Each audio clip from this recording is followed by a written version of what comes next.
1936 წლის 28 დეკემბერს, როდესაც თბილისის ქუჩებში უკვე ახალი წლის მოლოდინის ატმოსფერო იგრძნობოდა, ერთ-ერთ ელიტურ ბინაში, სადაც ჩვეულებრივ მორთულობა და კეთილშობილება სუფევდა, მოხდა რაღაც, რაც არასოდეს უნდა მომხდარიყო. იმ საღამოს, როდესაც ლავრენტი ბერიამ თავის სახლში ვახშმად მიიწვია ნესტორ ლაკობა, აფხაზეთის ცენტრალური აღმასრულებელი კომიტეტის თავმჯდომარე, მისი უახლოესი მეგობარი, ადამიანი, რომელსაც თავად იოსებ სტალინი ენდობოდა და რომელიც ხშირად სტუმრობდა მის აგარაკებს აფხაზეთში, მაგიდაზე იდგა შემწვარი კალმახი და ღვინო. ეს იყო ჩვეულებრივი კავკასიური სუფრა, სადაც ძმები სვამდნენ ერთმანეთის ჯანმრთელობისთვის, იხსენებდნენ ძველ დროს, იცინოდნენ და გეგმავდნენ მომავალს. მაგრამ იმ საღამოს, როდესაც ლაკობა დაბრუნდა სასტუმრო ორიენტში, დღევანდელი თბილისი მარიოტის შენობაში, მას უეცრად ცუდად გახდა. დაიწყო კრუნჩხვების, სხეული იმსხვრეოდა და რამდენიმე საათში ყველაფერი დასრულდა. ოფიციალური დიაგნოზი იყო გულის შეტევა, სტენოკარდია. თბილისის წამყვანმა ექიმებმა ხელი მოაწერეს დასკვნას, რომელიც ამბობდა, რომ 43 წლის კაცი, რომელიც ჯანმრთელი ჩანდა და რომელსაც არასოდეს ჰქონია გულის პრობლემები, უეცრად გარდაიცვალა ბუნებრივი მიზეზით. მაგრამ რატომ, თუ ეს ბუნებრივი სიკვდილი იყო, რატომ ამოთხარეს მისი ცხედარი საფლავიდან რამდენიმე თვის შემდეგ და დაწვეს კირის ორმოში, რათა არანაირი კვალი არ დარჩენილიყო? რატომ გაანადგურეს მისი მთელი ოჯახი, მეუღლე, რომელიც 2 წლის განმავლობაში აწამეს თბილისის ციხეში და 14 წლის შვილი, რომელიც მოგვიანებით დახვრიტეს? რა იყო იმ ვახშმის ნამდვილი მიზანი და ვინ იყო ის? ადამიანი, რომელმაც გადაწყვიტა, რომ მეგობრობა ნაკლებად ღირებული იყო, ვიდრე ძალაუფლება. ნესტორ ლაკობა არ იყო უბრალო პარტიული ფუნქციონერი. ის იყო ადამიანი, რომელსაც სტალინი პირადად იცნობდა ჯერ კიდევ 1921 წლიდან, როდესაც საქართველოში რევოლუციური მოძრაობა ჯერ კიდევ ყალიბდებოდა. ლაკობა იყო ერთ-ერთი იმ ადამიანთაგანი, რომელთაც სტალინი ენდობოდა უპირობოდ, და ეს ნდობა არ იყო უსაფუძვლო. ლაკობამ აფხაზეთი ქცია ერთ-ერთ ყველაზე მდიდარ და კეთილმოწყობილ რეგიონად მთელ ამიერკავკასიაში. მისი მმართველობის დროს აფხაზეთში აშენდა სანატორიუმები, სასტუმროები, გაიხსნა ახალი სკოლები და საავადმყოფოები. სტალინი ხშირად ჩამოდიოდა დასასვენებლად სწორედ აფხაზეთში ლაკობას აგარაკებზე, სადაც ისინი ერთად სეირნობდნენ, საუბრობდნენ პოლიტიკაზე და ხუმრობდნენ. სტალინი მას ხუმრობით ხროს ეძახდა, რადგან ლაკობა თითქმის ყრუ იყო და სპეციალურ სმენის აპარატს ატარებდა. ეს ფიზიკური ნაკლი, რომელიც ლაკობას უფრო დაუცველს ხდიდა, არ აბრკოლებდა მას იყოს ერთ-ერთი ყველაზე გავლენიანი ადამიანი კავკასიაში. მაგრამ 1935 წელს მოხდა რაღაც, რამაც ყველაფერი შეცვალა.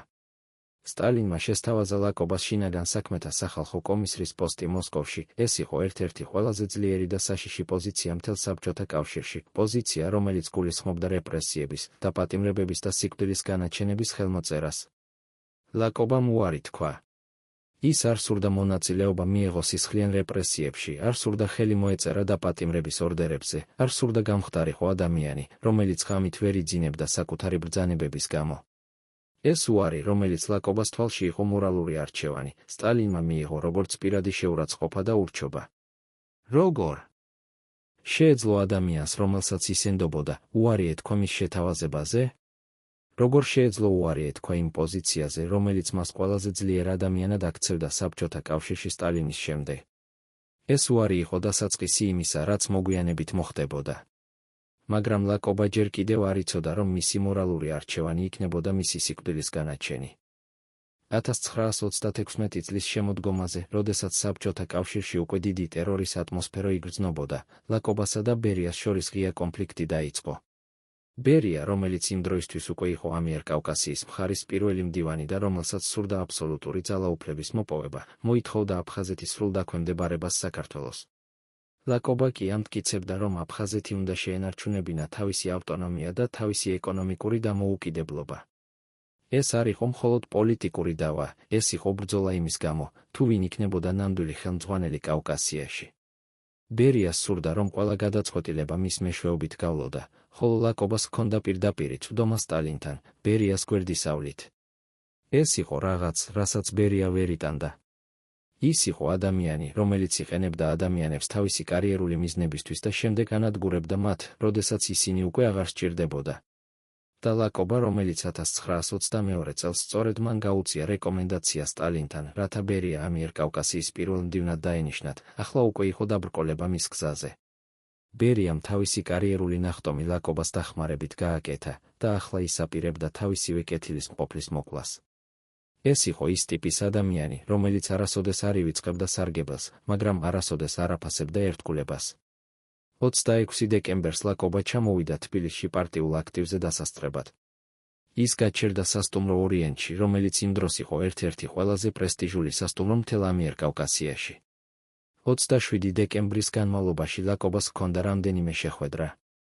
ბერიასთან და ყველა ეს შეხვედრა მიმდინარეობდა დაძაბულ ფონზე. ისინი საუბრობდნენ აფხაზეთის მომავალზე, ეკონომიკურ საკითხებზე, პოლიტიკურ რეფორმებზე, მაგრამ ყველა ეს საუბარი იყო მხოლოდ ფასადი იმისა, რაც ნამდვილად ხდებოდა, ძალაუფლებისთვის ბრძოლა, სადაც მხოლოდ ერთი შეეძლო გაიმარჯვებულიყო. 28 დეკემბრის საღამოს ბერიამ ლაკობა თავის სახლში ვახშმად მიიწვია. ეს იყო ჩვეულებრივი მოწვევა, რომელსაც ლაკობა არ შეეძლო უარი ეთქვა. ბერია იყო მისი ძველი მეგობარი, ადამიანი, რომელსაც ის ენდობოდა და რომელთანაც ერთად გაატარა უამრავი საღამო. როგორ შეეძლო ეჭვი ეპარა, რომ ეს ვახშამი იქნებოდა მისი ბოლო? ბერიას ბინა იმ საღამოს იყო განათებული და თბილი. იქ იმყოფებოდა ბერიას დედა და მისი მეუღლე, ნინა გეგეჭკორი, რომელიც მოგვიანებით კატეგორიულად უარყოფდა ნებისმიერ მოწამლას და ამტკიცებდა, რომ ლაკობა მართლაც გულის შეტევით გარდაიცვალა. მაგიდაზე იდგა შემწვარი კალმახი, ერთ-ერთი ყველაზე პოპულარული კერძი კავკასიურ სამზარეულოში და ღვინო, რომელიც ბერია ყოველთვის ირჩევდა საუკეთესო ხარისხის. ისინი სვამდნენ სადღეგრძელოებს, იხსენებდნენ ძველ დროს, როდესაც ისინი ერთად იბრძოდნენ რევოლუციისთვის, როდესაც ისინი იყვნენ ძმები, რომლებიც ერთმანეთს ენდობოდნენ უპირობოდ. ლაკობა, რომელიც თითქმის ყრუ იყო და ატარებდა სმენის აპარატს, ცდილობდა გაიგო ყველა სიტყვა, რაც ბერია ამბობდა. ის იცინოდა, სვამდა ღვინოს, ჭამდა კალმახს და არ იცოდა, რომ ეს იყო მისი ბოლო ვახშამი. როდესაც საღამო დასრულდა და ლაკობა დაბრუნდა სასტუმრო ორიენტში, ის გრძნობდა თავს კარგად. მაგრამ რამდენიმე საათში ყველაფერი შეიცვალა. მას უეცრად ცუდად გახდა, დაიწყო კრუნჩხვების სხეული იმსხვრევდა და მისი პირადი მძღოლი და დაცვა, რომლებიც იმყოფებოდნენ მის გვერდით, ვერაფერს ვერ გააკეთებდნენ. ისინი დაუკავშირდნენ ექიმებს, მაგრამ როდესაც ექიმები მივიდნენ, უკვე გვიან იყო. ლაკობა გარდაიცვალა რამდენიმე საათში და ოფიციალური დიაგნოზი იყო გულის შეტევა, სტენოკარდია. თბილისის წამყვანმა ექიმებმა ხელი მოაწერეს დასკვნას, რომელიც ამბობდა, რომ ეს იყო ბუნებრივი სიკვდილი. მაგრამ ლაკობას მძღოლი და დაცვა, რომლებიც იმყოფებოდნენ მის გვერდით იმ საღამოს, მოგვიანებით ამბობდნენ, რომ ეს არ იყო ბუნებრივი სიკვდილი. ისინი ამბობდნენ, რომ ლაკობას სიმპტომები იყო იდენტური მოწამლის სიმპტომებთან, კრუნჩხვები, სხეულის იმსხვრევა, სწრაფი სიკვდილი. მაგრამ ვინ დაიჯერებდა მძღოლს და დაცვას, როდესაც ოფიციალური დასკვნა იყო ხელმოწერილი თბილისის ყველაზე ავტორიტეტული ექიმების მიერ? ვინ დაიჯერებდა, რომ ბერია, ადამიანი, რომელიც იყო ლაკობას უახლოესი მეგობარი, ადამიანი, რომელმაც თავისი კარიერა ლაკობას დახმარებით გააკეთა, შეეძლო მოეკლა თავისი კეთილის მყოფელი? 31 დეკემბერს ლაკობა დაკრძალეს სოხუმში დიდი პატივით. დაკრძალვას ესწრებოდა თავად ლავრენტი ბერია, რომელიც გამოვიდა გამოსათხოვარი სიტყვით და მას უახლოესი მეგობარი უწოდა. ის ამბობდა, რომ ლაკობა იყო ადამიანი, რომელსაც ის ყოველთვის პატივს სცემდა, ადამიანი, რომელიც იყო მაგალითი ყველა საბჭოთა მოქალაქისთვის. ბერია ტიროდა, მისი ხმა იყო სავსე ემოციებით და ყველა, ვინც იმყოფებოდა იქ, ჯერობდა, რომ ეს იყო ნამდვილი მწუხარება. მაგრამ რამდენიმე თვეში ყველაფერი შეიცვალა. 1927 წლის დასაწყისში ლაკობა გამოცხადდა ხალხის მტრად, ტროცკისტად და სტალინზე ტერორისტული აქტის მომზადების ორგანიზატორად. როგორ შეეძლო ადამიანს, რომელიც რამდენიმე თვის წინ დაკრძალეს როგორც გმირი, ახლა გამხდარიყო ხალხის მტერი? როგორ შეეძლო ადამიანს, რომელიც იყო სტალინის უახლოესი მეგობარი, ახლა გამხდარიყო ტერორისტი? ეს იყო დასაწყისი იმისა, რაც მოხდებოდა მთელ ლაკობას ოჯახთან, დასაწყისი იმ ტრაგედიისა, რომელიც აჩვენებდა, რომ საბჭოთა კავშირში არავინ იყო უსაფრთხო, თუნდაც ის ყოფილიყო სტალინის უახლოესი მეგობარი. ლაკობას ცხედარი ამოთხარეს სოხუმის ბოტანიკური ბაღიდან, სადაც ის დაკრძალეს დიდი პატივით მხოლოდ რამდენიმე თვის წინ. ოფიციალური მიზეზი იყო, ხალხის მტერი არ იმსახურებს საპატიო ადგილას განისვენებდეს. მაგრამ რა იყო ნამდვილი მიზეზი? რატომ იყო საჭირო ცხედრის ამოთხრა და განადგურება? რატომ იყო საჭირო, რომ არანაირი კვალი არ დარჩენილიყო იმ ადამიანისა, რომელიც ოდესღაც იყო ერთ-ერთი ყველაზე გავლენიანი ადამიანი კავკასიაში? სარია ლაკობა, ნესტორის მეუღლე ქალი, რომელიც ითვლებოდა კავკასიაში ერთ-ერთ ყველაზე ლამაზ და ელეგანტურ ქალად და მისმა ძმამ მოახერხეს ცხედრის ფარულად გადასვენება სხვა ადგილას, მიხაილოვსკის სასაფლაოზე, რათა შეურაცხყოფისგან ეხსნათ. ეს იყო აქტი სიყვარულისა და პატივისცემისა, აქტი იმისა, რომ ოჯახი ცდილობდა შეენარჩუნებინა ღირსება იმ ადამიანისა, რომელიც უკვე გამოცხადებული იყო ხალხის მტრად. მაგრამ შინაგან საქმეთა სახალხო კომისარიატმა, ის ორგანიზაცია, რომელიც პასუხისმგებელი იყო რეპრესიებზე და დაპატიმრებებზე, იპოვა ეს ახალი საფლავიც. ცხედარი ამოიღეს და დაწვეს კირის ორმოში, ან, სხვა ვერსიით, გადააგდეს ზღვაში, რათა მოწამვლის კვალი, ტოქსიკოლოგიური ექსპერტიზის შესაძლებლობას სამუდამოდ გაენადგურებინათ. ეს იყო არა მხოლოდ ცხედრის განადგურება, არამედ ისტორიის განადგურება, მტკიცებულების განადგურება, იმის განადგურება, რაც შეეძლო ერთ დღეს ამხელა ის, რაც მართლაც მოხდა იმ საბედისწერო საღამოს ბერიას ბინაში. 1937 წლის აგვისტოში დააპატიმრეს სარია ლაკობა. მას წაიყვანეს თბილისის ორთაჭალის ციხეში, სადაც ის 2 წლის განმავლობაში სასტიკად აწამეს. მის საკანში გველიც კი შეუშვეს, ეს იყო ერთ-ერთი ყველაზე სასტიკი წამების მეთოდი, რომელიც გამოიყენებოდა იმ დროს. მას სთხოვდნენ ხელი მოეწერა ჩვენებაზე, რომ მისი ქმარი, ნესტორ ლაკობა, ამზადებდა სტალინის მკვლელობას, რომ ის იყო ტროცკისტი, რომ ის იყო ხალხის მტერი. მაგრამ სარია ქალი, რომელიც იმ დროისთვის უკვე იყო 32 წლის და რომელიც წარმოშობით იყო აჭარელი, ჯიჯიხია გვარის, არასოდეს არ მოაწერა ხელი. წამების მიუხედავად სარიამ განაცხადა, მე ჩემი ქმრის ნათელ ხსოვნას ტალახს არ ვესვრი, ეს იყო სიტყვები, რომლებიც აჩვენებდა არა მხოლოდ ცოლ-ქმრული ერთგულების სიძლიერეს, არამედ იმ ღირსების სიძლიერეს, რომელიც არ იძლეოდა არანაირი წამების წინაშე. ბერიას ბრძანებით სარიას თვალწინ სცემეს მისი 14 წლის შვილი, რაუფი, რათა დედა გაეტეხათ, მაგრამ სარიამ მაინც არ მოაწერა ხელი. ის ციხის საავადმყოფოში სისხლდენით გარდაიცვალა 1939 წლის 16 მაისს. მისი სიკვდილი იყო არა მხოლოდ ფიზიკური სიკვდილი, არამედ მორალური გამარჯვება იმ სისტემის წინაშე, რომელიც ცდილობდა მის გატეხას.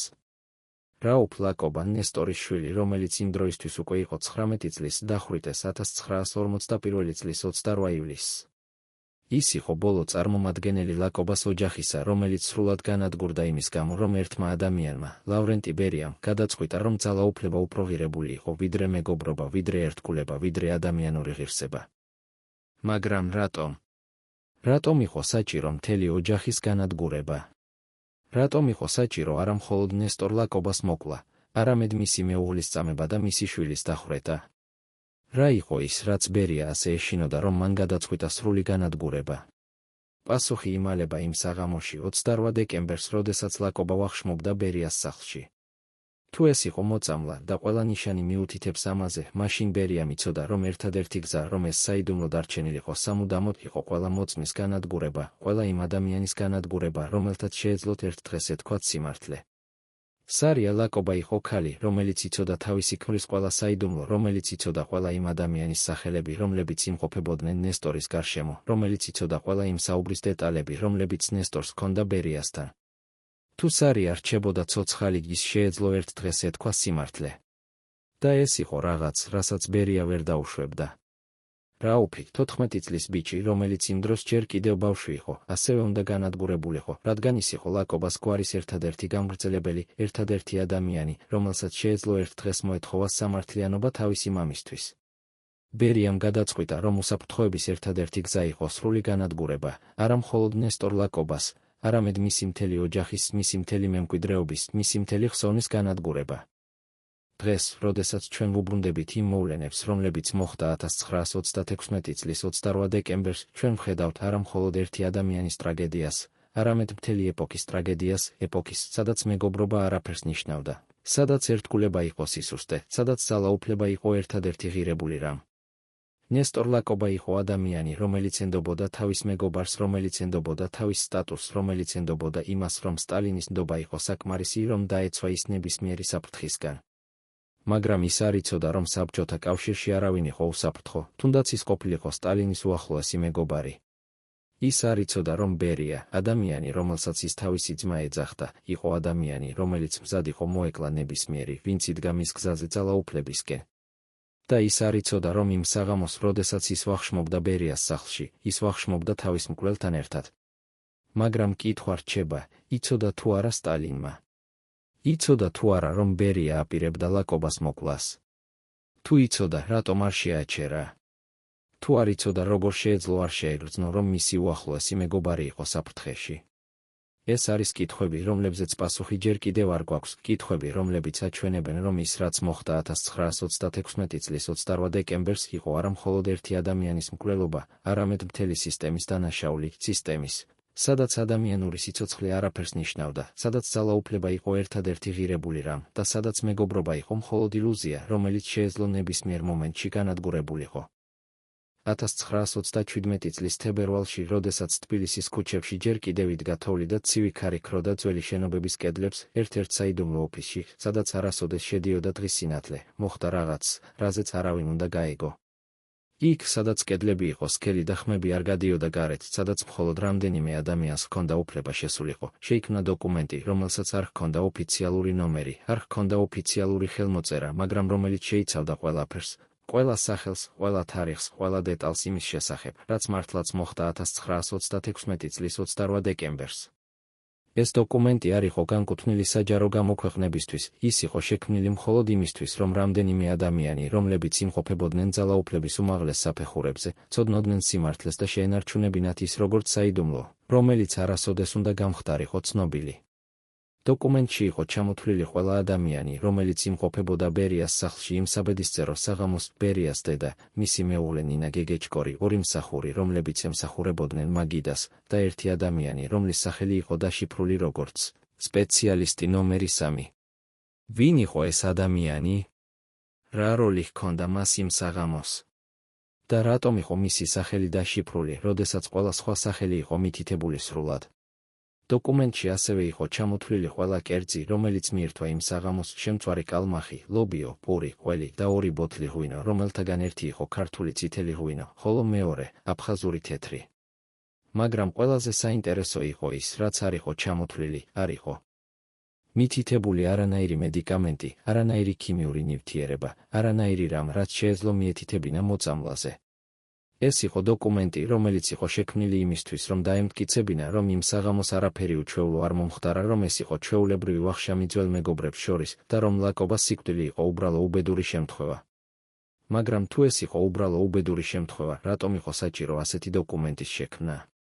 რატომ იყო საჭირო ყველა დეტალის ჩამოთვლა, ყველა ადამიანის სახელის მითითება, ყველა კერძის აღწერა? ადამიანები, რომლებიც ქმნიან ასეთ დოკუმენტებს, არიან ადამიანები, რომლებსაც აქვთ რაღაც დასამალი, ადამიანები, რომლებმაც იციან, რომ ერთ დღეს შეიძლება დაადგეს დრო, როდესაც მათ მოუწევთ ამ დოკუმენტის წარდგენა როგორც მტკიცებულება იმისა, რომ ისინი უდანაშაულო არიან. და ეს დოკუმენტი, რომელიც შეიქმნა თებერვალში მხოლოდ 2 თვის შემდეგ ლაკობა სიკვდილის შემდეგ, იყო პირველი ნიშანი იმისა, რომ ბერია იცოდა, ის იცოდა, რომ ერთ დღეს შეიძლება ვინმემ დაიწყოს კითხვების დასმა.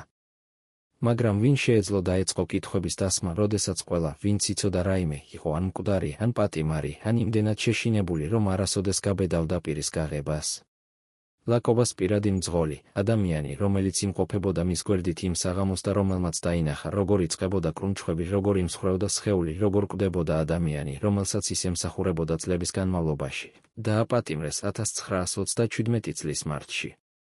მას წაიყვანეს იმავე ციხეში, სადაც მოგვიანებით წაიყვანდნენ სარია ლაკობას და იქ იმ ბნელ საკნებში, სადაც კედლები იყო სველი და ჰაერი იყო სავსე სიკვდილის სუნით, მას სთხოვდნენ ხელი მოეწერა ჩვენებაზე, რომ ლაკობა გარდაიცვალა ბუნებრივი მიზეზით, რომ მას ჰქონდა გულის პრობლემები, რომლებიც არავინ არ იცოდა, რომ იმ საღამოს არაფერი უჩვეულო არ მომხდარა. მძღოლმა, რომელიც იყო უბრალო ადამიანი, რომელსაც არ ჰქონდა განათლება, არ ჰქონდა ძალაუფლება, არ ჰქონდა არანაირი გავლენა, მაინც ცდილობდა არ მოეწერა ხელი. ის ამბობდა, რომ ის, რაც მან დაინახა, არ იყო ბუნებრივი სიკვდილი, რომ ლაკობას სიმპტომები იყო იდენტური მოწამვლის სიმპტომებთან, რომ ის არ შეეძლო ტყუილი ეთქვა იმის შესახებ, რაც მან თავისი თვალით დაინახა.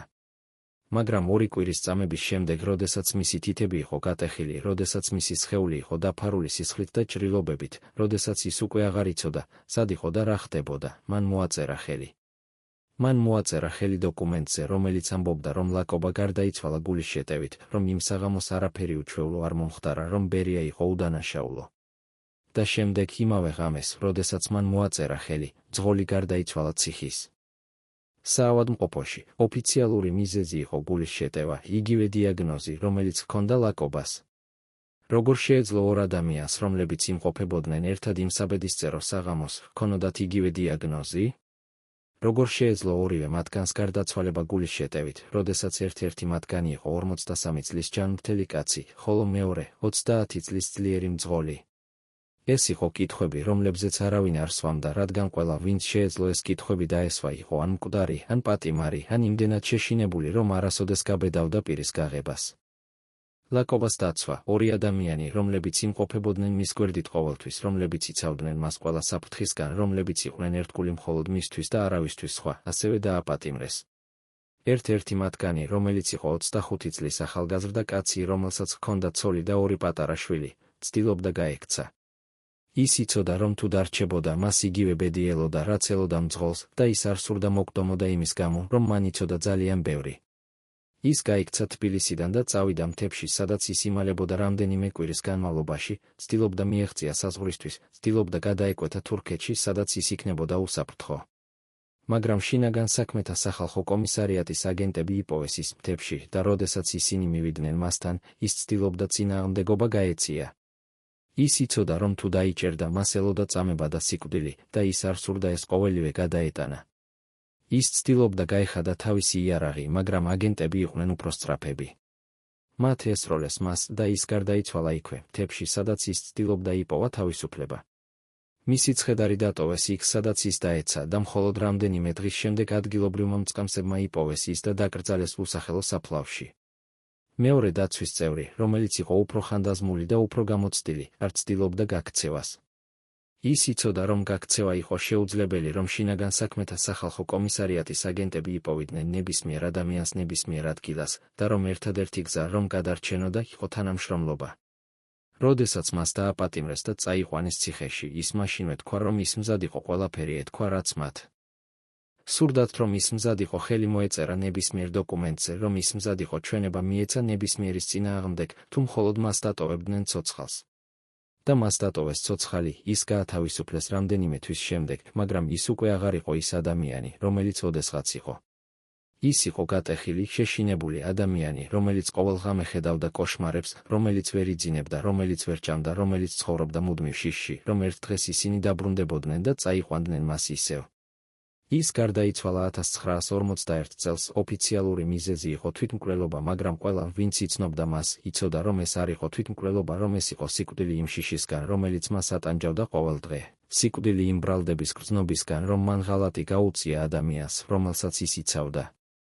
1937 წლის გაზაფხულზე, როდესაც თბილისში უკვე ყვავილობდა ხეები და ჰაერი იყო სავსე ახალი სიცოცხლის სუნით, სოხუმის ბოტანიკურ ბაღში, სადაც ლაკობა დაკრძალეს დიდი პატივით, მხოლოდ რამდენიმე თვის წინ მოვიდა ჯგუფი ადამიანებისა, რომლებსაც ჰქონდათ სპეციალური ბრძანება, ამოეთხრათ ცხედარი. ისინი მუშაობდნენ ღამით, როდესაც არავინ ხედავდა მათ, როდესაც ბაღი იყო ცარიელი და მხოლოდ ქარის ხმა ისმოდა ხეებში. ისინი თხრიდნენ საფლავს რამდენიმე საათის განმავლობაში და როდესაც ისინი მიაღწიეს კუბოს, ისინი გახსნეს ის და ამოიღეს ცხედარი.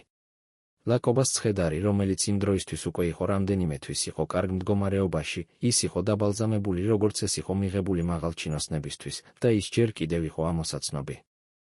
მაგრამ ის, რაც მოხდა შემდეგ, იყო რაღაც, რაზეც არავინ არ ელოდა. როდესაც ადამიანები, რომლებიც ამოიღეს ცხედარი, დაიწყეს მისი ტრანსპორტირება, ერთ-ერთმა მათგანმა, რომელიც იყო ახალგაზრდა ექიმი და რომელსაც დაევალა ცხედრის შემოწმება, შენიშნა რაღაც უჩვეულო. ცხედრის კანი ჰქონდა უჩვეულო ფერი, ის იყო არაჩვეულებრივი ღია ფერი, რომელიც ჩვეულებრივ ჰქონდა დაბალზამებულ ცხედრებს, არამედ მუქი, თითქმის შავი ფერი, რომელიც იყო დამახასიათებელი გარკვეული ტიპის მოწამვლისთვის. ექიმმა, რომელიც იყო ახალგაზრდა და ჯერ კიდევ არ იყო იმდენად შეშინებული, რომ დაჩუმებულიყო, თქვა თავის უფროსს, რომ ის სურდა აეღო ნიმუშები ტოქსიკოლოგიური ანალიზისთვის. მაგრამ უფროსმა, რომელიც იყო გამოცდილი ადამიანი და რომელმაც იცოდა, რა შეეძლო მოხდენოდა იმ ადამიანებთან, რომლებიც ძალიან ბევრს იცოდნენ, უთხრა მას, შენ არაფერი არ დაინახე, არაფერი არ გაიგე და არაფერი არ იტყვი. თუ გინდა ცოცხალი დარჩე, დაივიწყე ყველაფერი, რაც დღეს დაინახე. ახალგაზრდა ექიმმა გაიგო, რომ ეს არ იყო რჩევა, ეს იყო გაფრთხილება და ის დაჩუნდა. ცხედარი გადაიტანეს უცნობ ადგილას, სადაც ის დაწვეს კირის ორმოში. ეს იყო მეთოდი, რომელიც გამოიყენებოდა იმისთვის, რომ სრულად განადგურებულიყო ნებისმიერი ორგანული მასალა, რათა არანაირი ტოქსიკოლოგიური ანალიზი აღარ ყოფილიყო შესაძლებელი. მაგრამ რატომ? თუ ლაკობა მართლაც გარდაიცვალა ბუნებრივი მიზეზით, რატომ იყო საჭირო მისი ცხედრის განადგურება? რატომ იყო საჭირო, რომ არანაირი კვალი არ დარჩენილიყო, რომ არანაირი ექსპერტიზა აღარ ყოფილიყო შესაძლებელი? პასუხი იყო მარტივი. ბერია იცოდა, რომ თუ ოდესმე ვინმე გადაწყვეტდა ჩატარებულიყო ტოქსიკოლოგიური ანალიზი, ის გამოავლენდა იმას, რაც არასოდეს უნდა გამხდარიყო ცნობილი. მაგრამ ვინ იყო ის სპეციალისტი ნომერი 3, რომლის სახელი იყო დაშიფრული იმ საიდუმლო დოკუმენტში? ვინ იყო ის ადამიანი, რომელიც იმყოფებოდა ბერიას სახლში იმ საბედისწერო საღამოს, მაგრამ რომლის სახელიც კი არ იყო მითითებული? წლების განმავლობაში ისტორიკოსები ცდილობდნენ იპოვონ პასუხი ამ კითხვაზე, მაგრამ ყველა მათი ძიება მთავრდებოდა იმავე ადგილას, ბნელ კუთხეში, სადაც არანაირი დოკუმენტი არ არსებობდა, არანაირი მოწმე არ იყო ცოცხალი, არანაირი კვალი არ იყო დარჩენილი. მაგრამ 1990-იან წლებში, როდესაც საბჭოთა კავშირი უკვე დაიშალა და ბევრი საიდუმლო არქივი გახსნილი იყო, ერთმა ისტორიკოსმა იპოვა რაღაც საინტერესო, პირადი დღიური ერთი ადამიანისა, რომელიც მუშაობდა შინაგან საქმეთა სახალხო კომისარიატში იმ დროს და რომელიც იყო პასუხისმგებელი სპეციალურ ოპერაციებზე. ამ დღიურში, რომელიც იყო დაწერილი 1927 წელს, იყო ერთი ჩანაწერი, რომელიც ამბობდა, დღეს შევხვდი სპეციალისტ ნომერ 3-ს. ის არის ადამიანი, რომელიც იცის როგორ გააკეთოს ის, რაც არავის არ შეუძლია.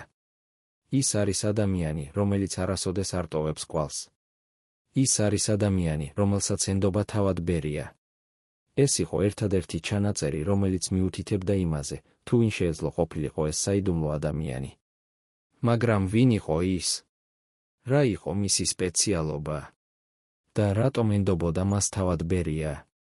ისტორიკოსები ვარაუდობენ, რომ ეს იყო ადამიანი, რომელსაც ჰქონდა სპეციალური ცოდნა ქიმიაში, ადამიანი, რომელიც იცოდა როგორ გამოეყენებინა ისეთი ნივთიერებები, რომლებიც არ ტოვებდნენ კვალს, რომლებიც იწვევდნენ სიმპტომებს, რომლებიც იყო იდენტური ბუნებრივი სიკვდილის სიმპტომებთან. ეს იყო ადამიანი, რომელიც იყო პროფესიონალი თავის საქმეში, ადამიანი, რომელიც მუშაობდა მხოლოდ ყველაზე მაღალი დონის ოპერაციებზე, ადამიანი, რომლის არსებობა იყო საიდუმლო თუნდაც შინაგან საქმეთა სახალხო კომისარიატის უმეტესობისთვის. და თუ ეს ადამიანი მართლაც იმყოფებოდა ბერიას სახლში იმ საბედისწერო საღამოს, მაშინ ეს ნიშნავდა, რომ ლაკობა სიკვდილი არ იყო უბრალო უბედური შემთხვევა, ეს იყო ოპერაცია, რომელიც იყო დაგეგმილი წინასწარ, ოპერაცია, რომელიც იყო განხორციელებული პროფესიონალურად, ოპერაცია, რომლის შესახებ ბერია იცოდა ყველაფერი. 1927 წლის აგვისტოში, როდესაც სარია ლაკობა დააპატიმრეს და წაიყვანეს თბილისის ორთაჭალის ციხეში, ის ჯერ კიდევ არ იცოდა, რა ელოდა მას. ის იყო ქალი, რომელიც ითვლებოდა კავკასიაში ერთ-ერთ ყველაზე ლამაზ და ელეგანტურ ქალად, ქალი, რომელიც იყო წარმოშობით აჭარელი და რომელიც ჰქონდა ძლიერი ხასიათი და გაუტეხელი ნება. როდესაც მას წაიყვანეს ციხეში და მიაყენეს პირველ საკანში, სადაც კედლები იყო სველი და ჰაერი იყო სავსე სიკვდილის სუნით, ის ჯერ კიდევ ფიქრობდა, რომ ეს იყო უბრალო შეცდომა, რომ მალე ყველაფერი გაირკვევდა და მას გაათავისუფლებდნენ. მაგრამ როდესაც პირველად მოვიდა გამომძიებელი და დაიწყო კითხვების დასმა, სარიამ გაიგო, რომ ეს არ იყო შეცდომა, ეს იყო დასაწყისი იმისა, რაც იქნებოდა ყველაზე საშინელი 2 წელი მისი ცხოვრებაში. გამომძიებელი, რომელიც იყო ცივი და უემოციო ადამიანი, რომელიც საუბრობდა მონოტონური ხმით, კითხა მას, შენი ქმარი, ნესტორ ლაკობა იყო ხალხის მტერი. ის ამზადებდა სტალინის მკვლელობას. ის იყო ტროცკისტი. ის იყო უცხოური დაზვერვის აგენტი. შენი ცოდი ამის შესახებ, სარიამ უპასუხა, ჩემი ქმარი იყო ერთგული საბჭოთა კავშირის მოქალაქე. ის არასოდეს არ ყოფილა ხალხის მტერი. ის არასოდეს არ ამზადებდა არანაირ მკვლელობას. ის არასოდეს არ ყოფილა ტროცკისტი. ის არასოდეს არ ყოფილა უცხოური დაზვერვის აგენტი. და მე არაფერი არ ვიცი იმის შესახებ, რასაც თქვენ მეკითხებით, რადგან ეს ყველაფერი არის ტყუილი. გამომძიებელმა ჩაიწერა მისი პასუხი და თქვა, შენ ხარ ჯიუტი ქალი. მაგრამ ჩვენ გვაქვს გზები, როგორ გავაგებინოთ ჯიუტ ქალებს, რომ ისინი უნდა ითანამშრომლონ. და შემდეგ დაიწყო ის, რაც გაგრძელდებოდა 2 წლის განმავლობაში, წამება, რომელიც იყო იმდენად სასტიკი, რომ ბევრი ადამიანი კვდებოდა პირველივე კვირაში. მაგრამ სარია არ კვდებოდა, ის იყო ძლიერი ქალი, რომელსაც ჰქონდა რაღაც, რაც აძლევდა მას ძალას გადაეტანა ყველაფერი, სიყვარული თავისი ქმრის მიმართ, სიყვარული, რომელიც იყო უფრო ძლიერი ვიდრე ნებისმიერი ტკივილი, უფრო ძლიერი ვიდრე ნებისმიერი შიში, უფრო ძლიერი ვიდრე თვით სიკვდილი. ციხის საკნებში, სადაც სარია ატანჯავდა 2 წლის განმავლობაში, ხდებოდა რაღაც, რაზეც არავინ არ უნდა გაეგო. იქ, იმ ბნელ კუთხეებში, სადაც არასოდეს შედიოდა დღის სინათლე, სადაც მხოლოდ ტკივილის ყვირილი ისმოდა, სადაც ადამიანები კარგავდნენ თავიანთ ადამიანურობას, სარია ცდილობდა შეენარჩუნებინა თავისი ღირსება. როდესაც მას აწამებდნენ, როდესაც მისი სხეული იყო დაფარული სისხლით და ჭრილობებით, როდესაც ის უკვე აღარ იცოდა, სად იყო და რა ხდებოდა, ის მაინც იმეორებდა იმავე სიტყვებს: მე ჩემი ქმრის ნათელხსოვნას ტალახს არ ვესვრი. ეს იყო სიტყვები, რომლებიც აჩვენებდა, რომ სარია არ იყო უბრალო ქალი, ის იყო ქალი, რომელსაც ჰქონდა ძალა, რომელიც იყო უფრო ძლიერი ვიდრე ნებისმიერი წამება, ძალა, რომელიც მოდიოდა სიყვარულიდან, ერთგულებიდან, იმ რწმენიდან, რომ სიმართლე ერთ დღეს გამოვლინდებოდა. მაგრამ გამომძიებლები, რომლებიც აწამებდნენ მას, არ ესმოდათ ეს ძალა, ისინი ესმოდათ მხოლოდ ძალადობა, შიში, ტკივილი. ისინი ფიქრობდნენ, რომ თუ საკმარისად აწამებდნენ მას, ის საბოლოოდ გატეხილიყო და მოაწერდა ხელს. მაგრამ ისინი არ იცოდნენ, რომ სარია იყო ქალი, რომელიც არასოდეს არ გატეხილიყო, რომელიც უფრო სწრაფად კვდებოდა, ვიდრე ღალატს გაუწევდა თავის ქმრის ხსოვნას. და ერთ დღეს, როდესაც გამომძიებლებმა გაიგეს, რომ წამება აღარ მუშაობდა, ისინი გადაწყვიტეს გამოეყენებინათ ბოლო იარაღი, ისინი მოიყვანეს სარიას 14 წლის შვილი, რაუფი, და დაიწყეს მისი წამება სარიას თვალწინ. ეს იყო რაღაც, რაც იყო იმდენად სასტიკი, რომ თუნდაც ციხის დაცვა, რომლებიც ნახულობდნენ უამრავ საშინელებას, ვერ უყურებდნენ ამას. ისინი სცემდნენ ბიჭს, ისინი აწამებდნენ მას, ისინი აძლევდნენ მას ტკივილს, რომელიც არ უნდა. გამოეცადა არც ერთ ბავშვს და ყოველივე ეს ხდებოდა სარიას თვალწინ, რათა ის გატეხილიყო. მაგრამ სარია, რომელიც უყურებდა ამ ყველაფერს, რომელიც ისმენდა თავისი შვილის ყვირილს, რომელიც გრძნობდა, როგორ იშლებოდა მისი გული, მაინც არ მოაწერა ხელი. ის ამბობდა: მოკალით ჩემი შვილი, მოკალით მე, მაგრამ მე არასოდეს არ ვიტყვით ყვილს ჩემი ქმრის შესახებ. და ეს იყო მომენტი, როდესაც გამომძიებლებმა გაიგეს, რომ სარია არასოდეს არ გატეხილიყო, რომ ის იყო ქალი, რომელიც უფრო სწრაფად კვდებოდა, ვიდრე ღალატს გაუწევდა. 1939 წლის 16 მაისს, 2 წლის წამების შემდეგ, სარია ლაკობა გარდაიცვალა თბილისის ციხის საავადმყოფოში. ოფიციალური მიზეზი იყო სისხლდენა, მაგრამ ყველა, ვინც იცნობდა მას, იცოდა, რომ ეს არ იყო უბრალო სისხლდენა, ეს იყო სიკვდილი იმ წამებისგან, რომელიც მას ატანჯავდა 2 წლის განმავლობაში, სიკვდილი იმ ტკივილისგან, რომელიც მას გრძნობდა, როდესაც უყურებდა თავისი შვილის წამებას, სიკვდილი იმ გულის ტკივილისგან, რომელიც მას ჰქონდა იმის გამო, რომ ის ვერ იცავდა თავის შვილს. მაგრამ სარიას სიკვდილი არ იყო მარცხი, ეს იყო გამარჯვება, გამარჯვება იმ სისტემის წინაშე, რომელიც ცდილობდა მის გატეხას, გამარჯვება იმ ადამიანების წინაშე, რომლებიც ფიქრობდნენ, რომ წამება იყო საკმარისი, რომ ადამიანი გატეხილიყო. სარიამ აჩვენა, რომ არსებობს რაღაც, რაც არის უფრო ძლიერი ვიდრე წამება, უფრო ძლიერი ვიდრე შიში, უფრო ძლიერი ვიდრე თვითსიკვდილი, და ეს იყო სიყვარული, ერთგულება, ღირსება. მისი სიკვდილის შემდეგ, როდესაც მისი ცხედარი გადაიტანეს უცნობ ადგილას და დაკრძალეს უსახელო საფლავში, ბერიამ თქვა თავის თანაშემწეებს: ეს ქალი იყო უფრო საშიში ვიდრე მისი ქმარი. ის იყო ქალი, რომელსაც არასოდეს არ გატეხილიყო. ის იყო ქალი, რომელმაც აჩვენა, რომ ჩვენი მეთოდები არ არის ყოველთვის ეფექტური. ეს იყო იშვიათი მომენტი, როდესაც ბერია აღიარებდა, რომ ვინმე იყო უფრო ძლიერი ვიდრე მისი სისტემა, რომ ვინმე შეეძლო წინააღმდეგობა გაეწია იმ ყველაფრისთვის, რასაც ის წარმოადგენდა.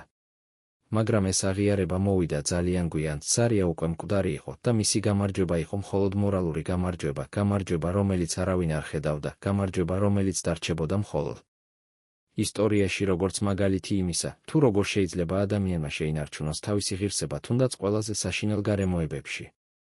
რაუფ ლაკობა, ნესტორის შვილი, რომელიც იმ დროისთვის უკვე იყო 19 წლის, გაატარა 2 წელი ციხეში, სადაც ის ასევე აწამეს, სადაც მას ასევე ეცადნენ გაეტეხათ, სადაც მას ასევე სთხოვდნენ ხელი მოეწერა ჩვენებაზე, რომ მისი მამა იყო ხალხის მტერი. მაგრამ რაუფი, რომელიც იყო თავისი დედის შვილი, რომელსაც ჰქონდა იგივე ძლიერი ხასიათი და გაუტეხელი ნება, არასოდეს არ მოაწერა ხელი. ის ამბობდა: ჩემი მამა იყო გმირი. ჩემი დედა იყო გმირი. მე არ ვიქნები ის, ვინც მათ ხსოვნას გაანადგურებს. 1941 წლის 28 ივლისს, 2 წლის პატიმრობის შემდეგ, რაუფ ლაკობა დახვრიტეს. მას იყო მხოლოდ 19 წელი, ის იყო ბიჭი, რომელსაც ჯერ კიდევ არ ჰქონდა დაწყებული თავისი ცხოვრება, ბიჭი, რომელსაც ჰქონდა სიზმრები და გეგმები, ბიჭი, რომელიც სურდა ყოფილიყო ისეთივე როგორც მისი მამა, ადამიანი, რომელიც ემსახურებოდა თავის ხალხს, ადამიანი, რომელიც იყო პატიოსანი და ერთგული. მაგრამ მას არასოდეს არ მიეცა შანსი გახდომოდა ის, ვინც ის სურდა ყოფილიყო. მისი სიკვდილი იყო ბოლო აქტი იმ ტრაგედიისა, რომელიც დაიწყო 1936 წლის 28 დეკემბერს, როდესაც ნესტორ ლაკობა ვახშმობდა ბერიას სახლში. ეს იყო ტრაგედია, რომელმაც გაანადგურა მთელი ოჯახი, მამა, დედა, შვილი, ოჯახი, რომელიც ოდესღაც იყო ერთ-ერთი ყველაზე პატივსაცემი და გავლენიანი ოჯახი კავკასიაში. და ყოველივე ეს მოხდა იმის გამო, რომ ერთმა ადამიანმა, ლავრენტი ბერიამ, გადაწყვიტა, რომ ძალაუფლება იყო უფრო ღირებული ვიდრე მეგობრობა, ვიდრე ერთგულება, ვიდრე ადამიანური სიცოცხლე. მაგრამ კითხვა რჩება, იყო თუ არა ეს ღირებული? იყო თუ არა ძალაუფლება, რომელიც ბერიამ მოიპოვა ლაკობას მკვლელობის შემდეგ, ღირებული იმ ფასისა, რომელიც მან გადაიხადა? იყო თუ არა ის ღირებული იმ ღამეებისა, როდესაც ის ვერ იძინებდა, როდესაც ის ხედავდა ლაკობას სახეს თავის კოშმარებში, როდესაც ის ისმენდა სარიას ყვირილს, როდესაც ის გრძნობდა რაუფის მზერას? ეს არის კითხვები, რომლებზეც პასუხი შეიძლება მხოლოდ თავად ბერიამ იცოდა, მაგრამ ის არასოდეს არ უთქვამს ამის შესახებ, ის არასოდეს არ აღიარებდა, რომ მას ჰქონდა რაიმე სინანული, რომ მას ჰქონდა რაიმე ბრალდების გრძნობა. ის იყო ადამიანი, რომელიც ცხოვრობდა ძალაუფლებისთვის და რომელიც კვდებოდა ძალაუფლებისთვის, ადამიანი, რომელისთვის არაფერი სხვა არ ღირებდა. წარმოიდგინეთ ადამიანი, რომელიც ათწლეულების განმავლობაში ფლობს აბსოლუტურ ძალაუფლებას რეგიონზე, სადაც მილიონობით ადამიანი ცხოვრობს. წარმოიდგინეთ, როგორ იცვლება ეს ადამიანი, არა მხოლოდ პოლიტიკურად, არამედ ფიზიკურად. 1926 წლიდან 1959 წლამდე, 13 წლის განმავლობაში, ლავრენტი ბერია შეიცვალა იმდენად, რომ ადამიანები, რომლებიც არ ხედავდნენ მას რამდენიმე წლის განმავლობაში, ძლივს იცნობდნენ მას. ის, ვინც ოდესღაც იყო 26 წლის ენერგიული, თითქმის ახალგაზრდული გარეგნობის კაცი, 1959 წელს იყო 49 წლის ადამიანი, რომელიც გამოიყურებოდა 50-ზე მეტი. მისი თმა, რომელიც ოდესღაც იყო მუქი და ბრწყინვალე, ახლა იყო თითქმის მთლიანად ნაცრისფერი. მისი სახე, რომელიც ოდესღაც იყო გლუვი და ახალგაზრდული, ახლა იყო დაფარული ღრმა ნაოჭებით, ნაოჭები შუბლზე, ნაოჭები თვალების გარშემო, ნაოჭები პირის კუთხეებში. მისი მზერა, რომელიც ოდესღაც იყო ცოცხალი და ენერგიული, ახლა იყო ცივი, გამოფიტული, მზერა ადამიანისა, რომელიც ნახულობდა ძალიან ბევრს და რომელიც აღარ გრძნობდა არაფერს. მისი ხელები, რომლებიც ოდესღაც იყო მყარი და დარწმუნებული, ახლა ხშირად კანკალებდა, სუბუქი კანკალი, რომელსაც ის ცდილობდა დაემალა, მაგრამ რომელსაც ხედავდნენ ყველა, ვინც იმყოფებოდა მის გვერდით. ის იყო ადამიანი, რომელიც 13 წლის განმავლობაში დაბერდა 30 წლით და ეს არ იყო უბრალო ფიზიკური დაბერება, ეს იყო დაბერება, რომელიც მოდიოდა შიგნიდან, დაბერება, რომელიც იყო შედეგი იმისა, რასაც ის აკეთებდა ყოველ დღე, ყოველ ღამე, ყოველ საათს. 1927 წლის გაზაფხულზე, როდესაც ლაკობას ცხედარი უკვე იყო განადგურებული და მისი ოჯახი იყო პატიმრობაში, შინაგან საქმეთა სახალხო კომისარიატის არქივებში მოხდა რაღაც უჩვეულო. ერთ ღამეს, როდესაც არქივის შენობა იყო თითქმის ცარიელი და მხოლოდ ორი დაცვა იმყოფებოდა შესასვლელთან, შენობაში შევიდა ჯგუფი ადამიანებისა, რომლებსაც ჰქონდათ სპეციალური უფლება, რომელიც მათ აძლევდა წვდომას ყველაზე საიდუმლო დოკუმენტებზე. ისინი მივიდნენ სპეციალურ საკანში, სადაც ინახებოდა დოკუმენტები, რომლებსაც ჰქონდა უმაღლესი საიდუმლოების ხარისხი, დოკუმენტები, რომლებზეც წვდომა ჰქონდა მხოლოდ რამდენიმე ადამიანს მთელ საბჭოთა კავშირში. ისინი იძებდნენ რაღაცას კონკრეტულ დოსიეს, რომელსაც ჰქონდა კოდი ბერია ლაკობა 36. ეს დოსიე შეიცავდა ყველაფერს, ყველა დოკუმენტს, ყველა ჩანაწერს, ყველა ფოტოს, ყველა მოწმის ჩვენებას, რაც იყო დაკავშირებული ლაკობას საქმესთან. როდესაც ისინი იპოვეს ეს დოსიე, რომელიც იყო სქელი, თითქმის 10 სანტიმეტრის სისქის, ისინი გახსნეს ის და დაიწყეს გვერდების ამოღება. ისინი არ იღებდნენ ყველა გვერდს, ისინი იღებდნენ მხოლოდ კონკრეტულ გვერდებს, რომლებზე იყო ინფორმაცია, რომელიც არასოდეს უნდა გამხდარიყო ცნობილი. რამდენი გვერდი ამოიღეს? ზუსტად 27 გვერდები, რომლებზე იყო დეტალური აღწერა იმისა, რაც მოხდა 1936 წლის 28 დეკემბერს ბერიას სახლში. გვერდები, რომლებზე იყო სახელები ყველა იმ ადამიანისა, რომლებიც იმყოფებოდნენ იქ იმ საღამოს. გვერდები, რომლებზე იყო დეტალური აღწერა იმ ნივთიერებისა, რომელიც გამოიყენეს. გვერდები, რომლებზე იყო ინსტრუქციები იმის შესახებ, როგორ უნდა განადგურებულიყო ყველა მტკიცებულება. ეს 27 გვერდი ამოიღეს დოსიიდან და წაიღეს უცნობ ადგილას, სადაც ისინი დაწვეს. მაგრამ რატომ?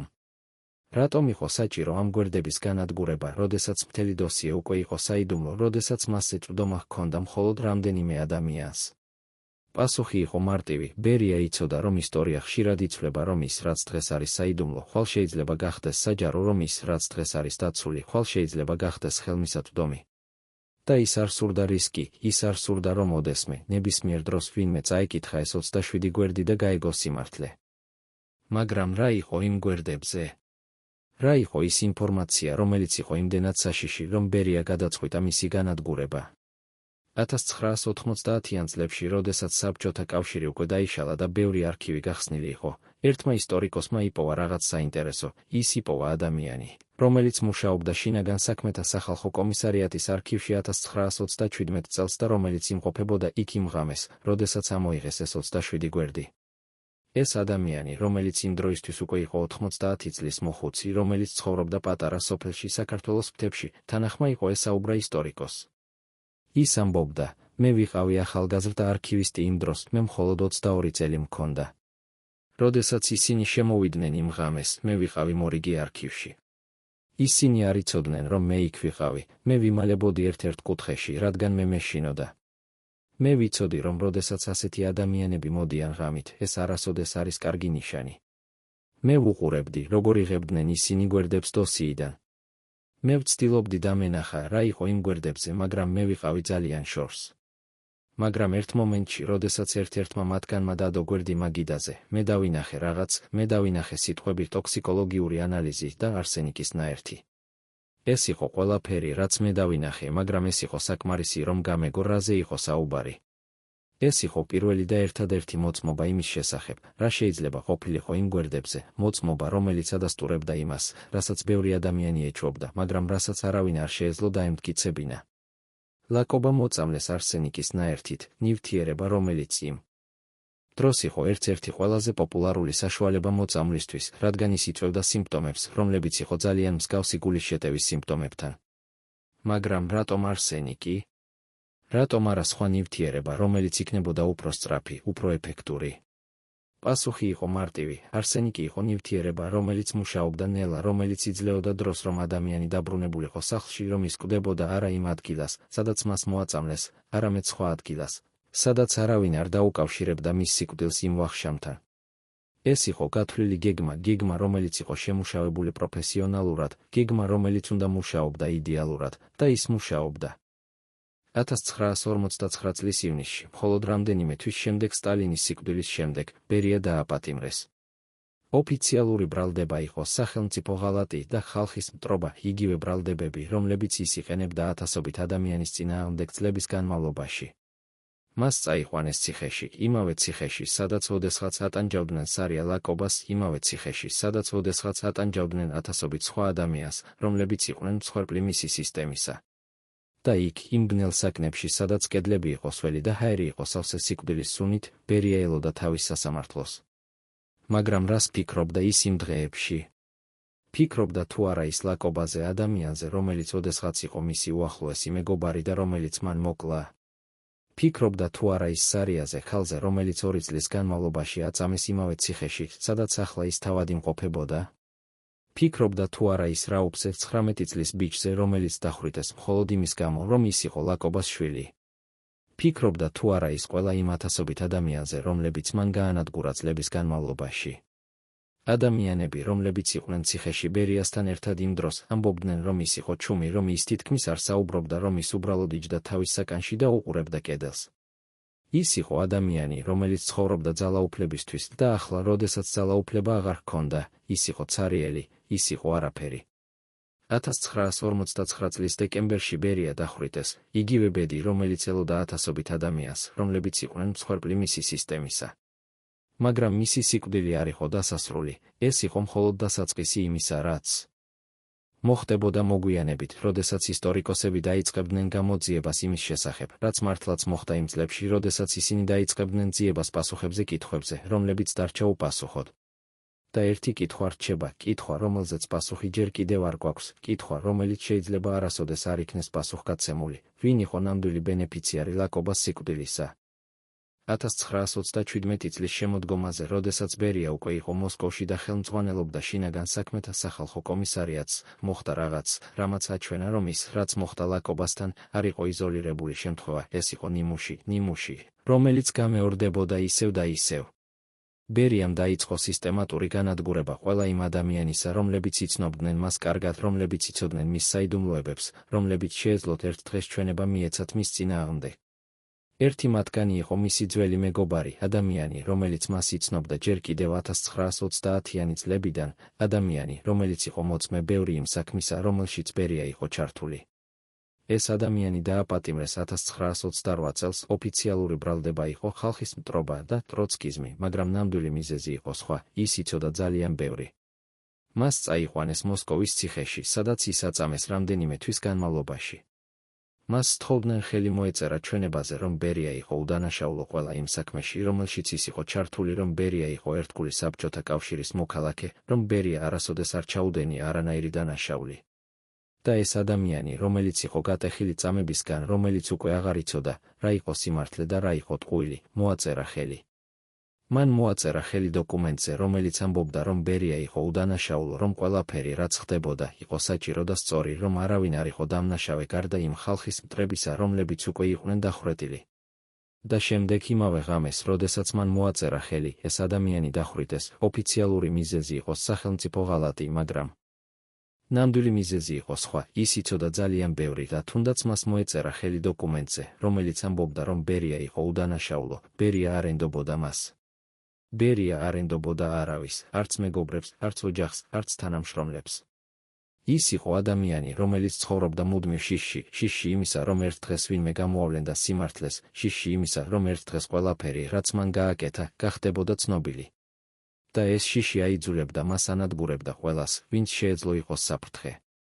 მაგრამ ყველაზე საინტერესო იყო ის, რაც მოხდა 1959 წელს, როდესაც სტალინი გარდაიცვალა და ბერია გახდა ერთ-ერთი ყველაზე ძლიერი კანდიდატი მის მემკვიდრეობაზე. იმ დროს, როდესაც ბერია იყო ძალაუფლების პიკზე, როდესაც ის გრძნობდა, რომ ის იყო ახლოს იმასთან, რომ გახდომოდა საბჭოთა კავშირის ლიდერი, მოხდა რაღაც უჩვეულო. ერთ ღამეს, როდესაც ბერია იყო თავის ოფისში კრემლში, მასთან მოვიდა ადამიანი, რომელიც იყო მისი ძველი თანამშრომელი, ადამიანი, რომელიც მუშაობდა მასთან ერთად ჯერ კიდევ ამიერკავკასიაში. ეს ადამიანი მოიტანა მასთან პაკეტი, რომელიც შეიცავდა დოკუმენტებს, რომლებიც იყო დაკავშირებული ლაკობას საქმესთან. ეს იყო დოკუმენტები, რომლებიც უნდა ყოფილიყო განადგურებული წლების წინ, მაგრამ რომლებიც რატომღაც გადარჩა. როდესაც ბერია გახსნა პაკეტი და დაიწყო დოკუმენტების კითხვა, მისი სახე შეიცვალა, ის გახდა ღია, თითქმის თეთრი, მისი ხელები დაიწყო კანკალი, მისი სუნთქვა გახდა სწრაფი და არათანაბარი. ის კითხულობდა დოკუმენტებს რამდენიმე წუთის განმავლობაში და შემდეგ უეცრად მან დახურა პაკეტი და უთხრა თავის თანამშრომელს, დაწვიეს ახლავე. და არასოდეს არ მახსენო ამის შესახებ. თანამშრომელმა აიღო პაკეტი და გავიდა, მაგრამ ის, რაც მან დაინახა ბერიას სახეზე იმ მომენტში, იყო რაღაც, რასაც ის არასოდეს დაივიწყებდა, ეს იყო შიში, ეს იყო პანიკა, ეს იყო რაღაც, რაც იყო უფრო ძლიერი ვიდრე ნებისმიერი ემოცია, რომელიც მან ოდესმე დაინახა ბერიას სახეზე. რა იყო იმ დოკუმენტებში? რა იყო ის, რამაც ბერია იმდენად შეაშინა, რომ მან დაუყოვნებლივ უბრძანა მათი განადგურება? ადამიანები, რომლებიც იყვნენ ახლოს ბერიასთან იმ დროს, ამბობდნენ, რომ იმ ღამის შემდეგ ბერია შეიცვალა, ის გახდა უფრო ნერვიული, უფრო შეშინებული, უფრო პარანოიდული. ის იწყებდა ხედვას მტრებს ყველგან, ის იწყებდა ეჭვს ყველას, ის იწყებდა გრძნობდა, რომ ის იყო გარშემორტყმული ადამიანებით, რომლებიც ელოდნენ მხოლოდ შესაძლებლობას, რომ მოეკლათ ის.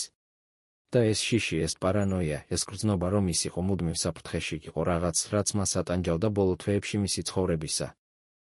1959 წლის ივნისის 27, როდესაც მოსკოვის ცა იყო ხრუბლიანი და ჰაერში იგრძნობოდა წვიმის მოლოდინი, კრემლის ერთ-ერთ საიდუმლო ოთახში შეიკრიბა ადამიანები, რომლებმაც გადაწყვიტეს ბერიას ბედი. ისინი იყვნენ ხრუშჩოვი, მალენკოვი, ბულგანინი, ადამიანები, რომლებიც თვითონ იყვნენ ნაწილი იმ სისტემისა, რომელიც ბერიამ შექმნა, მაგრამ რომლებიც ახლა ეშინოდათ, რომ ბერია გახდებოდა იმდენად ძლიერი, რომ მათაც განადგურებდა. იმ შეხვედრაზე, რომელიც გაგრძელდა 3 საათზე მეტს, ისინი საუბრობდნენ არა მხოლოდ იმაზე, თუ როგორ დაეპატიმრებინათ ბერია, არამედ იმაზეც, თუ რა უნდა გაეკეთებინათ იმ საიდუმლოებებთან, რომლებიც ბერიამ იცოდა. ერთ-ერთმა მათგანმა, ადამიანმა, რომლის სახელი დარჩა უცნობი ისტორიისთვის, თქვა, ბერია იცის ძალიან ბევრი. ის იცის ყველაფერი იმის შესახებ, რაც მოხდა 30-იან და 50-იან წლებში. ის იცის ყველა საიდუმლო ოპერაციის შესახებ, ყველა მკვლელობის შესახებ, ყველა საიდუმლოების შესახებ. თუ ის დაიწყებს საუბარს, თუ ის გადაწყვეტს ყველაფრის თქმას, ჩვენ ყველანი ვიქნებით საფრთხეში. ეს იყო სიმართლე, რომელსაც ყველა იცნობდა, მაგრამ რომელზეც არავინ არ საუბრობდა ხმამაღლა. ბერია იყო ადამიანი, რომელიც იცოდა ყველა საიდუმლო, რომელიც იცოდა ყველა დანაშაული, რომელიც იცოდა ყველა იმ ადამიანის სახელი, რომლებიც იყვნენ ჩართულნი იმ საშინელებებში, რომლებიც ხდებოდა წლების განმავლობაში. და თუ ის გადაწყვეტდა საუბარს, თუ ის გადაწყვეტდა ყველაფრის გამჟღავნებას, მთელი სისტემა ჩამოიშლებოდა. ამიტომ გადაწყდა, ბერია უნდა დაეპატიმრებინათ, მაგრამ ის არასოდეს არ უნდა მიეცათ შანსი საუბრისა. ის უნდა დაჩუმებულიყო სამუდამოდ. როდესაც ბერიას დააპატიმრეს და წაიყვანეს ციხეში, მასთან ერთად წაიღეს რაღაც, რაზეც არავინ არ საუბრობდა, პირადი დღიური, რომელიც ბერია აწერდა წლების განმავლობაში. ეს დღიური, რომელიც შეიცავდა ჩანაწერებს 1930-იანი წლებიდან 1959 წლამდე, იყო რაღაც, რაც შეეძლო შეეცვალა ისტორია, რადგან იქ იყო ჩაწერილი ყველაფერი, ყველა ოპერაცია, ყველა მკვლელობა, ყველა საიდუმლო შეთანხმება, ყველა იმ ადამიანის სახელი, რომლებიც იყვნენ ჩართულნი. იქ იყო ჩანაწერი 1936 წლის 28 დეკემბრის შესახებ, ჩანაწერი, რომელიც იწყებოდა სიტყვებით, დღეს გავაკეთე ის, რაც უნდა გამეკეთებინა. ლაკობა აღარ არის პრობლემა. ყველაფერი წავიდა გეგმის მიხედვით. სპეციალისტი ნომერი 3 შეასრულა თავისი საქმე იდეალურად. არავინ არ იეჩვევს არაფერში. ეს იყო აღიარება, რომელიც ადასტურებდა ყველაფერს, რასაც ადამიანები ეჩვობდნენ წლების განმავლობაში.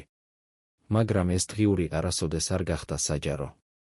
როდესაც ბერია დახვრიტეს 1959 წლის დეკემბერში, მისი დღიური წაიღეს უცნობ ადგილას. ოფიციალურად ის განადგურდა, მაგრამ ზოგიერთი ისტორიკოსი ამტკიცებს, რომ ის ჯერ კიდევ არსებობს სადღაც, რომ ის ინახება საიდუმლო არქივში, სადაც მას ინახავენ როგორც მტკიცებულებას იმისა, რაც მართლაც ხდებოდა იმ წლებში. მაგრამ თუ ეს მართლაც ასე არის, რატომ არ გახსნეს ეს დღიური? რატომ არ გამოაქვეყნეს ის, რათა ყველამ გაეგოს სიმართლე? პასუხი არის მარტივი, რადგან ეს დღიური შეიცავს არა მხოლოდ ბერიას საიდუმლოებებს, არამედ საიდუმლოებებს ყველა იმ ადამიანისა, რომლებიც იყვნენ ჩართულნი იმ სისტემაში, საიდუმლოებებს, რომლებიც შეეძლოთ დაეშალათ არა მხოლოდ ბერიას რეპუტაცია, არამედ რეპუტაცია მთელი იმ თაობისა, რომელიც მართავდა საბჭოთა კავშირს იმ წლებში.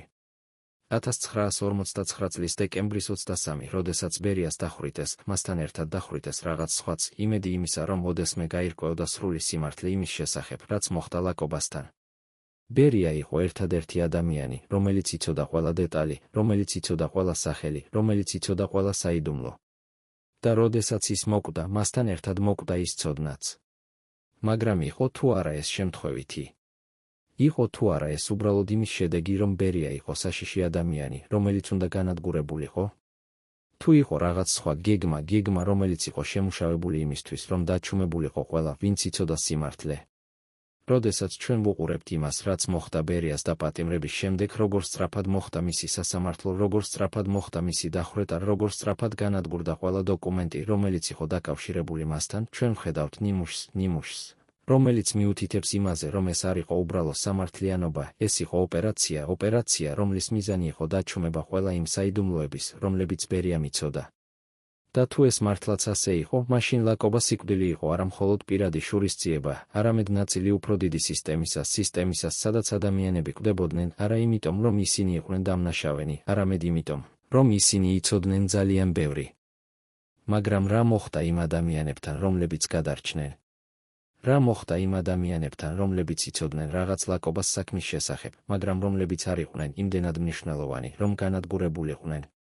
ერთ-ერთი მათგანი იყო ახალგაზრდა ექიმი, რომელიც იმყოფებოდა სოხუმის ბოტანიკურ ბაღში იმ ღამეს, როდესაც ამოთხარეს ლაკობას ცხედარი. ეს ექიმი, რომელიც იმ დროისთვის იყო მხოლოდ 30 წლის, დაინახა რაღაც, რაც მას არასოდეს უნდა დაენახა, დაინახა ცხედრის კანის უჩვეულო ფერი, დაინახა ნიშნები, რომლებიც მიუთითებდა მოწამლაზე. მაგრამ როდესაც მან სცადა ამის თქმა თავის უფროს, მას უთხრეს დაჩუმებულიყო და ის დაჩუმდა. ის ცხოვრობდა ამ საიდუმლოებით 50 წლის განმავლობაში, 50 წელი, როდესაც ის ყოველღამე ხედავდა იმ ცხედრის სახეს თავის კოშმარებში, ყოველღამე ფიქრობდა იმაზე, რა შეეძლო მოხდენოდა, თუ ისე თქვა სიმართლე. 1990-იან წლებში, როდესაც საბჭოთა კავშირი უკვე დაიშალა და ის იყო უკვე 100 წლის მოხუცი, ის საბოლოოდ ესაუბრა ერთ ისტორიკოსს. ის თქვა, მე ვიცოდი, რომ ლაკობა მოწამლეს. მე ვიცოდი ეს იმ ღამეს, როდესაც დავინახე მისი ცხედარი. მაგრამ მე ვერაფერი გავაკეთე. მე ვიყავი შეშინებული. მე ვიყავი ახალგაზრდა, მე მქონდა ოჯახი, მე მქონდა მომავალი. და მე არ მინდოდა მოკდომოდა იმის გამო, რომ მე ვიცოდი ძალიან ბევრი. ახლა, როდესაც მე ვარ 100 წლის, როდესაც მე უკვე არაფერი მაქვს დასაკარგი, მე შემიძლია ვთქვა სიმართლე. მაგრამ ეს სიმართლე მოდის ძალიან გვიან. ძალიან გვიან იმისთვის, რომ შეიცვალოს რაიმე. ეს იყო ტრაგედია არა მხოლოდ ლაკობას ოჯახისა, არამედ ტრაგედია ყველა იმ ადამიანისა, რომლებიც იცოდნენ სიმართლე, მაგრამ რომლებიც იყვნენ იმდენად შეშინებულნი, რომ არ შეეძლოთ საუბარი. 1959 წლის დეკემბრის 23-ის შემდეგ, როდესაც ბერია უკვე იყო მკვდარი, მოსკოვში შეიქმნა სპეციალური კომისია, რომლის მიზანი იყო გამოეძიებინა ყველა იმ დანაშაულის შესახებ, რომლებიც ბერიამ ჩაიდინა. ეს კომისია მუშაობდა რამდენიმე წლის განმავლობაში და მათ იპოვეს ათასობით დოკუმენტი, ათასობით მოწმობა, ათასობით მტკიცებულება იმისა, რაც ბერია აკეთებდა წლების განმავლობაში. მაგრამ როდესაც ისინი მივიდნენ ლაკობას საქმესთან, ისინი იპოვეს რაღაც უჩვეულო, ყველა მთავარი დოკუმენტი, ყველა მთავარი მტკიცებულება, ყველა მთავარი მოწმობა იყო განადგურებული. დარჩა მხოლოდ ფრაგმენტები, რომლებიც მიუთითებდა იმაზე, რომ რაღაც მოხდა, მაგრამ რომლებიც არ იყო საკმარისი იმისთვის, რომ დამტკიცებულიყო რაიმე. კომისიამ დაწერა ანგარიში, რომელშიც ისინი ამბობდნენ, არსებობს საფუძვლიანი ეჭვი, რომ ნესტორ ლაკობას სიკვდილი არ იყო ბუნებრივი, მაგრამ ჩვენ ვერ ვპოულობთ საკმარის მტკიცებულებას იმისთვის, რომ დავადასტუროთ ეს. ეს ანგარიში არასოდეს არ გახდა საჯარო, ის დარჩა საიდუმლო არქივში, სადაც ის ინახება დღემდე. მაგრამ რატომ? რატომ არ გამოაქვეყნეს ეს ანგარიში, თუნდაც ის არ შეიცავდა საბოლოო მტკიცებულებას? პასუხი არის მარტივი, რადგან ეს ანგარიში შეიცავდა სახელებს იმ ადამიანებისა, რომლებიც შეიძლება იყვნენ ჩართულნი ლაკობას მკვლელობაში და ზოგიერთი ამ სახელებიდან იყო სახელები ადამიანებისა, რომლებიც ჯერ კიდევ იყვნენ ცოცხალი, რომლებიც ჯერ კიდევ იყვნენ ძალაუფლებაში, რომლებიც ჯერ კიდევ ჰქონდათ გავლენა. და ეს ადამიანები არ სურდათ, რომ ეს სახელები გახდომოდა ცნობილი.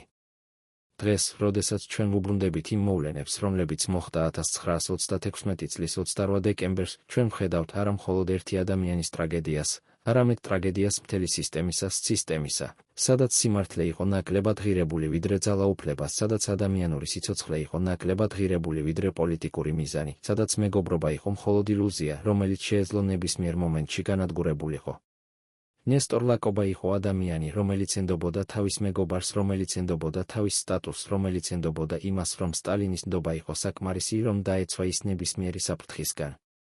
მაგრამ ის არ იცოდა, რომ საბჭოთა კავშირში არავინ იყო უსაფრთხო, თუნდაც ის ყოფილიყო სტალინის უახლოესი მეგობარი.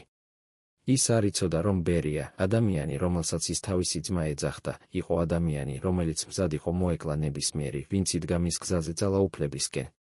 და ის არ იცოდა, რომ იმ საღამოს, როდესაც ის ვახშმობდა ბერიას სახლში, ის ვახშმობდა თავის მკვლელთან ერთად. მაგრამ კითხვა რჩება, კითხვა, რომელზეც პასუხი ჯერ კიდევ არ გვაქვს, კითხვა, რომელიც შეიძლება არასოდეს არ იქნეს პასუხგაცემული, ვინ იყო ნამდვილი ბენეფიციარი ლაკობას სიკვდილისა? ვინ იყო ის ადამიანი, რომელმაც მოიგო ყველაზე მეტი მისი სიკვდილიდან? და ყველაზე მთავარი, რატომ ჩვენ ჯერ კიდევ არ ვიცით სრული სიმართლე? 1959 წლის დეკემბრის 23-ის შემდეგ, როდესაც ბერია უკვე იყო მკვდარი, ლაკობას ოჯახის ბედი იყო უკვე გადაწყვეტილი. სარია ლაკობა გარდაიცვალა 1939 წელს, რაუფი დახვრიტეს 1951 წელს, ნესტორის ძმა მიხეილი გარდაიცვალა ციხეში 1930 წელს. მთელი ოჯახი იყო განადგურებული, არა იმიტომ, რომ ისინი იყვნენ დამნაშავენი რაიმეში, არამედ იმიტომ, რომ ისინი იცოდნენ სიმართლე, იმიტომ, რომ ისინი იყვნენ მოწმენი იმისა, რაც მოხდა. მაგრამ რა მოხდა იმ ადამიანებთან, რომლებიც იყვნენ პასუხისმგებელნი ამ ყველაფერზე? ბერია დახვრიტეს, მაგრამ რა მოხდა იმ სპეციალისტ ნომერ 3-თან, რომელიც იმყოფებოდა ბერიას სახლში იმ საბედისწერო საღამოს? რა მოხდა იმ ექიმებთან, რომლებმაც ხელი მოაწერეს ცრუ სამედიცინო დასკვნას? რა მოხდა იმ გამომძიებლებთან, რომლებმაც აწამეს სარია ლაკობა? ისტორია ამბობს, რომ ზოგიერთი მათგანი გაათავისუფლეს, ზოგიერთი მათგანი გადაიყვანეს სხვა პოზიციებზე, ზოგიერთი მათგანი უბრალოდ გაქრა. მაგრამ არც ერთი მათგანი არ დაისაჯა იმისთვის, რაც მან გააკეთა. არც ერთი მათგანი არ მოეთხოვა პასუხი იმ დანაშაულებისთვის, რომელშიც ის იყო ჩართული. ისინი ცხოვრობდნენ თავიანთ ცხოვრებას, ისინი ბერდებოდნენ, ისინი კვდებოდნენ ბუნებრივი სიკვდილით და არავინ არ ეკითხებოდა მათ იმის შესახებ, რაც მათ გააკეთეს. საქართველოში, სადაც ლაკობა ოდესღაც იყო ერთ-ერთი ყველაზე პატივსაცემი ადამიანი, მისი სახელი იყო აკრძალული 10 წლეულების განმავლობაში. არავინ არ საუბრობდა მასზე, არავინ არ იხსენებდა მას, არავინ არ ბედავდა ეთქვა, რომ ის იყო გმირი.